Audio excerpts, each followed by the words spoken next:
ला इलाहा इल्लल्लाह के लिए जो पहली मजदूर शहीद हुई, जिनकी हाय निकली है, अल्लाह कभी किसी गम में हाय न करे,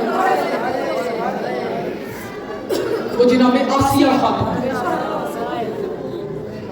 जब फिरौन ने इनके हाथों पे मीखें गाड़ कर जमीन के साथ बड़े दर्दों वाले लोग, हाथों में मीखें थी। आसिया ने आवाज देकर कहा, मूसा अपने खुदा से पूछ के मुझसे राजी है? मुहम्मद रसूलुल्लाह के लिए जो सलाम में पहली खातून शहीद हुई, वो जनाब अम्मार यासिर की वालिदा जनाब सुमैया खातून थी, कि जिन्हें कीमा बनाकर बेटे के सामने रखा। अली वलीउल्लाह के जो इस्लाम में पहली मजदूर शहीद हुई, वो मोहम्मद की बेटी ज़हरा थी।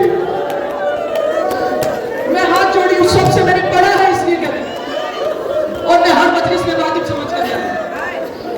मजलिस से हुसैन ने सर झुकाकर ना रोया था, जो शिया बैठी सर उठाकर रोया।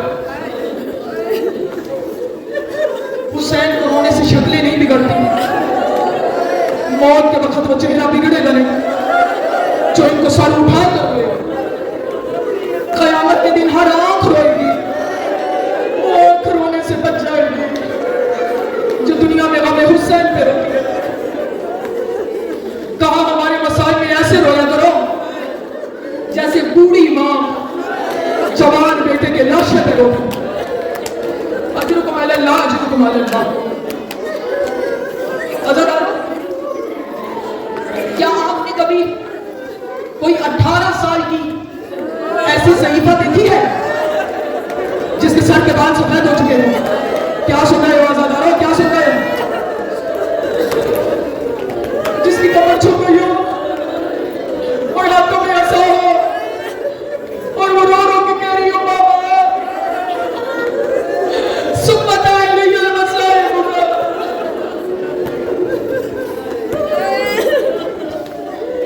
अपनी आवाजों को बुलंद करके रो, हाय कर करो।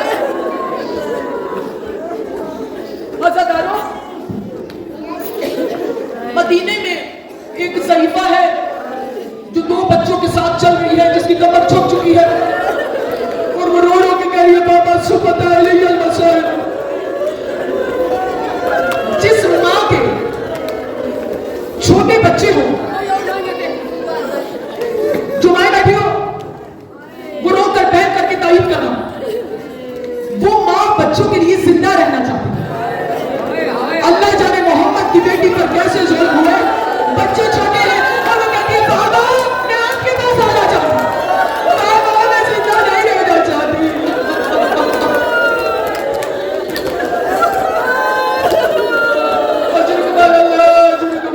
यही हक है रोने का, अपनी आवाज़ों को बुलंद करके रो।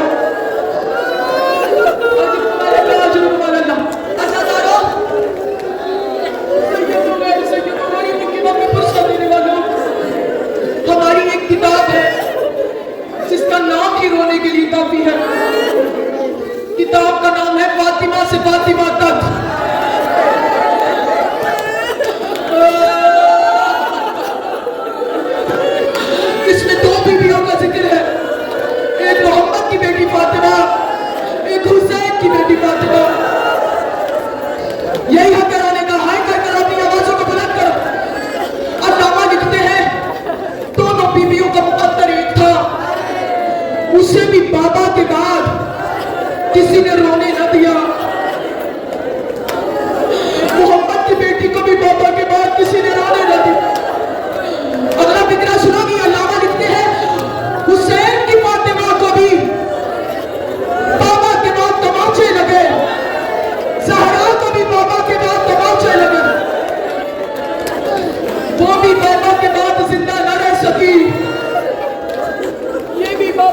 जनाजों पे हमेशा बैन करके रोया जाता है।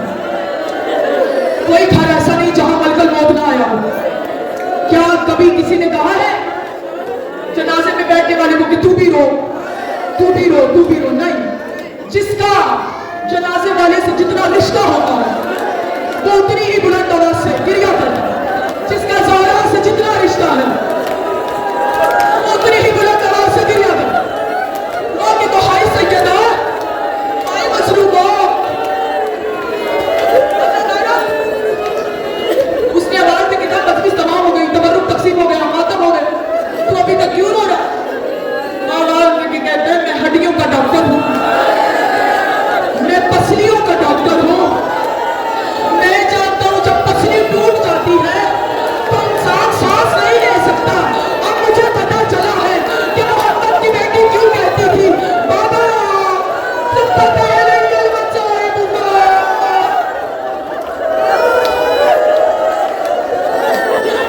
बाबा सांस नहीं ले सकती।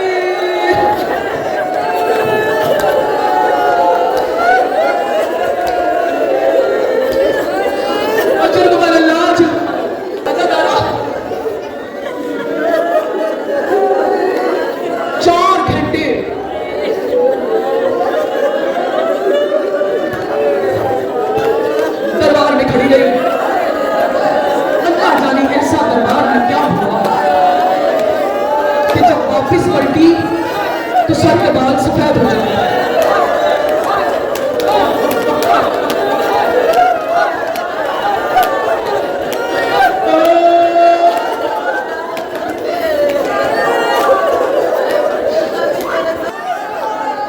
पर्चियां लेकर क्या सुन रहे हैं, क्या सुन रहे हैं?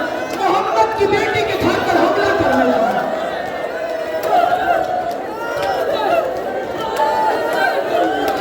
जिसके दिल में ज़हरा जितनी बड़ी मजलूमा है वो उस अंदाज से नाटक करो।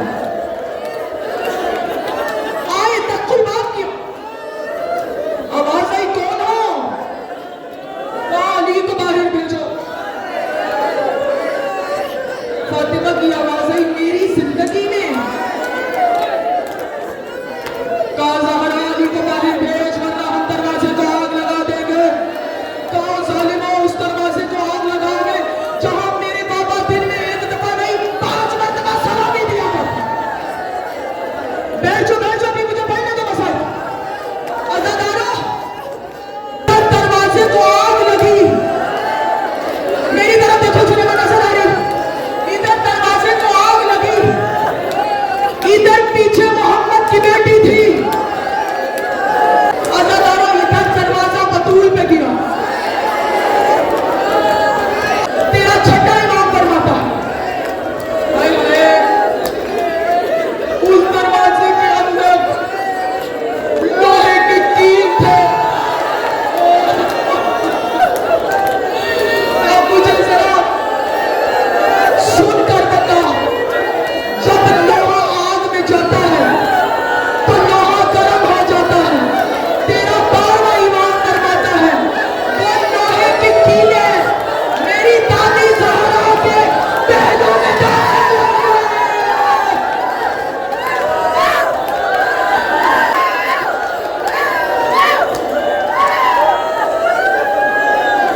मातम करो जिसके दिल में ज़हरा जितनी बड़ी मजलूमा है वो कि हाय सैयदा हाय मजलूमा। मेरी तरफ देखो, मैंने मंजर देना है।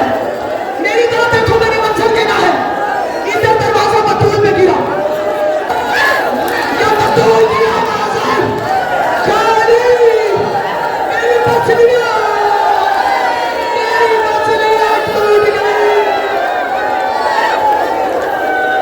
अज़ादारो जब कभी भी अली पूछते थे फातिमा जख्मों का क्या हाल है, रो के कहती थी हाज़िही जराहतुल लिलअबी, ये जख्म मैं अपने बाबा को जाकर दिखाऊंगा। मुझे शहादत के जुमले पढ़ने दो। अज़ादारो आखिरी वक्त है, अली को बुलाओ। छोड़ दिया मैंने दरमियान से मसाइल। अब आगे के कहती या अली अब वक्त कम रह गया।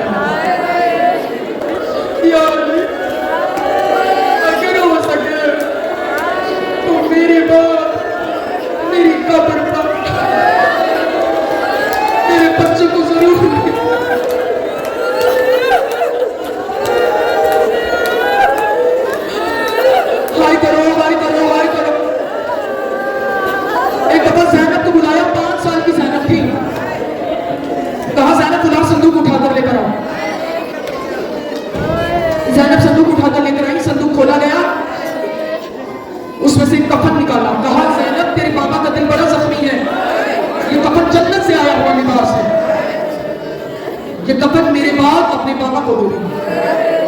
एक दूसरा कफन निकाला, कहा अम्मा ये कफन किसका है, कहा ये तेरे बाबा अली का कफन है।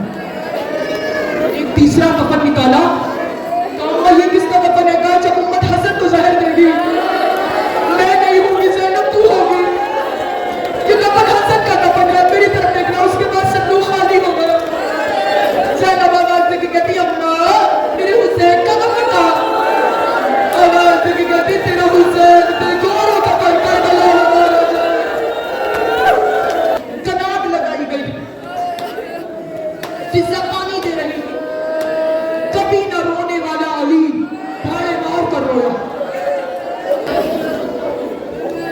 फिजा आवाज देके कहती या अली अगर आप भी रोएंगे तो हसन हुसैन को तसल्ली कौन देगा, या अली किस चीज ने रुलाया।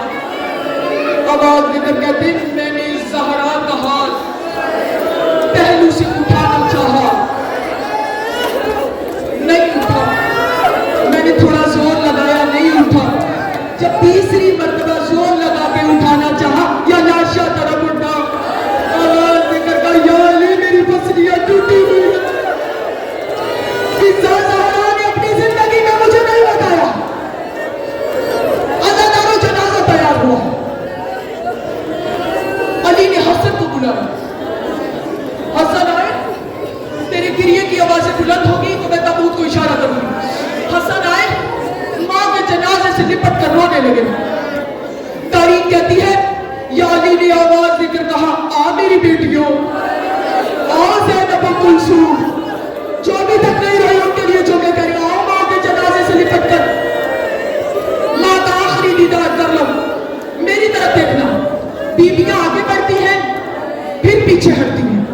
हसन आवाज देके कहते बाबा या बाहर चले जाओ या पीठ फेर लो, मेरी बहनें मां के जनाजे पर आना चाहती है, मां के जनाजे पर बैन करते हुए अगर ज़ैनब के सर से पर्दा उतर गया तो मेरी बहनें बर्दाश्त नहीं कर पाएंगी। ये रिवायत जो मैं अभी पढ़ने लगी ये जाकिर नहीं पढ़ते सिर्फ, ये मुस्तनद तरीन रिवायत है।